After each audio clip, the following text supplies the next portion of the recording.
Your greatest enemy lies deep within yourself. As the shadows of the night stretch across our inner world and visions retreat to their hidden sanctuaries in the depths of the soul, a profound question descends upon us like a whisper from the corridors of the self. Is our greatest enemy truly buried within us? This question, deeply rooted in the soil of human thought, emerges like a ghost from an old play, striking our conscience with an undeniable truth. It surfaces when we close our eyes, hoping to escape our fears, only to find reflections of ourselves staring back. It is as if the soul is a wounded mirror, reflecting guilt, fear, desire, and helplessness, an internal enemy, crowned upon the throne of secrets, who shows no mercy. But this enemy does not simply exist. It penetrates deep into the subconscious, guarding the borders of the self with towering walls of our doubts and illusions. Discussing this internal foe reminds us of pivotal moments in history when philosophers stood in awe, caught between the shock of discovery and the terror of recognition. In Plato's Republic, the human psyche is divided into the realm of the senses and the realm of ideals. Plato was not far from the truth of internal conflict when he depicted the soul as a chariot pulled by two horses of opposing natures and desires. These horses symbolize the contradictions within us, one of them stubborn, relentless, perhaps even representing that inner enemy. Lying dormant within, it draws strength from our weakened resolve, feeds off our anxieties, and nourishes itself with our uncertainty about who we are and what we believe in. Then comes Friedrich Nietzsche, the mad prophet of human will, roaring through Thus Spoke Zarathustra, proclaiming that our will is both our greatest power and our deepest vulnerability. When our will strays from the light, it becomes a sharp blade carving wounds of suffering within us. Yet, if we cultivate our higher selves, that enemy within can transform into an ally, reaching out to lift us up and shouting, "Rise, for you are capable." But how easy it is to forget that tiny monsters lurk behind every word we tell ourselves, behind every decision we deem wise, behind every emotion we use to battle our loneliness. Even in the modern philosophy of Mark Manson, The Subtle Art of Not Giving a Fuck, we find an ancient truth.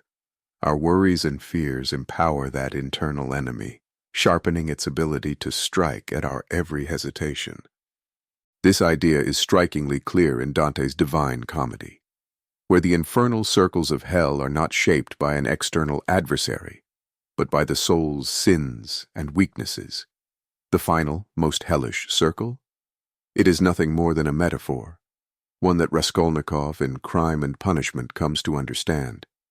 His deepest fear is not the police or a condemning society, but a voice within, what psychologists call the superego, what Carl Jung calls the shadow, or what we might call unacknowledged guilt. This enemy does not manifest as a knife in broad daylight, but as seeds of doubt, planted in our minds just when we think we stand on solid ground. It feeds on our insecurities, creeping in when we see failure reflected in the eyes of others. In Nikolai Gogol's The Overcoat, a simple bureaucrat's feeling of insignificance transforms into a phantom that haunts him day and night, robbing him of his sense of self-worth. Did Gogol create an external enemy? Number. He crafted psychological fears and social pressures, adversaries far harsher than any mythical monster. And no journey into the depths of the human soul would be complete without Albert Camus, who, in The Stranger and the Myth of Sisyphus, paints absurdity not just as the negation of meaning, but as a voice within us, whispering, "We are Sisyphus, eternally rolling the boulder up the hill, only for it to fall again." Are we continuing forward because the enemy within fears the light of truth, the truth that would liberate us from his grip? Or are we merely signing a temporary truce with ourselves, calling it absurdity, life, or struggle. If we listen closely to Beethoven's symphonies, especially the fifth and ninth, we can hear a passionate force lifting us from pain to hope. The greatest symphonies are dialogues with the soul, sometimes defiant, sometimes whispering peace. Just like the human spirit, they rise in melodies that momentarily ease our worries, only to recede, leaving us face to face with the haunting silence of our inner adversary, who seems to rejoice when silence speaks louder than words. Who could forget Homer's Troy and the legend of the Trojan horse? We can interpret this tale as a metaphor for a deception far more dangerous than external threats. The deception we allow within ourselves. We often open the gates to fear, allowing weakness to infiltrate when our conscious mind is distracted. We let our emotions drive us to burn our own inner city to the ground. Anyone who closes their city gates in fear of an external enemy may neglect a hidden door in their heart and mind, one through which doubts, anxieties, and childhood wounds creep in. This is the true tragedy of every human being, an internal battle of opposing forces, seen only in the scattered shadows of the setting sun. In Henrik Ibsen's A Doll's House, we witness this internal tremor through the character of Nora, who realizes that the greatest confrontation is not with society, but with herself. The moment of revelation is bitter. Her chains were not external, but deeply embedded within. So what is the solution if the real war is fought within? The first step is to confront ourselves honestly. This is not surrendering to the enemy within, but rather an act of battle, echoing the wisdom of Socrates. Know thyself.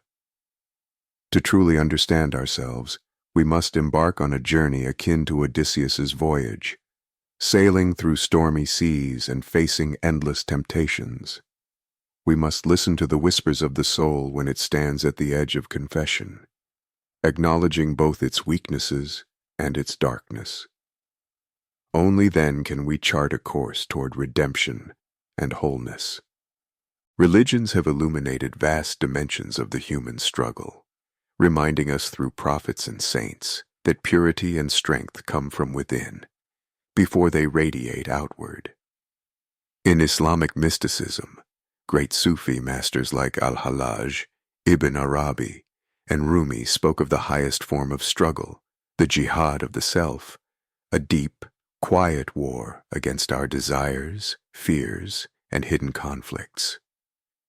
If a person loses this battle, their soul's light dims, leaving them lost in confusion. But if they triumph, or even make peace with their inner adversary, the sun of tranquility rises upon their being, flourishing in its radiance.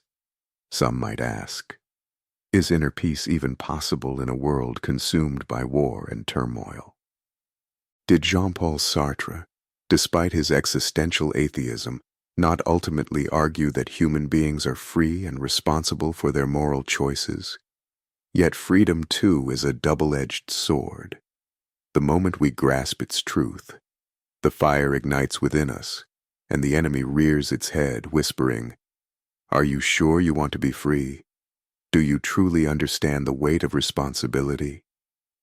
At that moment, one either flees toward conformity or stands firm, breaking the chains of the enemy forever. Perhaps, in the end, we are all Oedipus, running from a prophecy only to fulfill it. Perhaps true wisdom lies in turning to face our shadows, not as enemies, but as part of the story, waiting to be understood.